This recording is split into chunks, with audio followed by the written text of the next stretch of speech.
Hi guys! May nakita ako, look at this. This is Cape Gooseberry. Ang tawag nila dito ay tinuan or lubo-lubuhan. So, alam nyo ba, ito, dito sa atin, tumutubo lang siya anywhere, gawa ng pollination. Pero ito talaga, nag-originate siya from, I think somewhere in Europe. So, ito, kinakain siya. Ayan o, tingnan nyo, look at this. Pag hinog, kulay yellow, ganito. Kinakain siya. Sa ginagawa nila to, nilalahok nila sa salad. At saka sa mga ginagawa nilang tart for pizza. Ayan o, marami siyang seeds sa loob. Nung bata ako, kinakain ko rin to eh. Pero alam nyo, sabi nila nakakagaling siya sa cancer. Tapos marami siyang anti-inflammatory.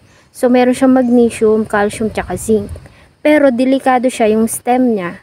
Tsaka yung hilaw na bunga. Delikado siya kasi nakakalason. Meron siyang solanine tsaka soladinin na maaaring mag-lead sa food poisoning pag siya kinain. So ayan. Dito sa atin, hindi lang siya pinapansin.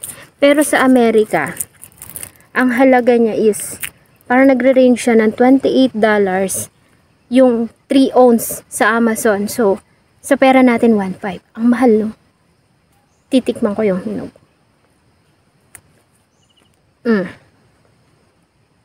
Matamis siya na medyo maasim-asim, starchy.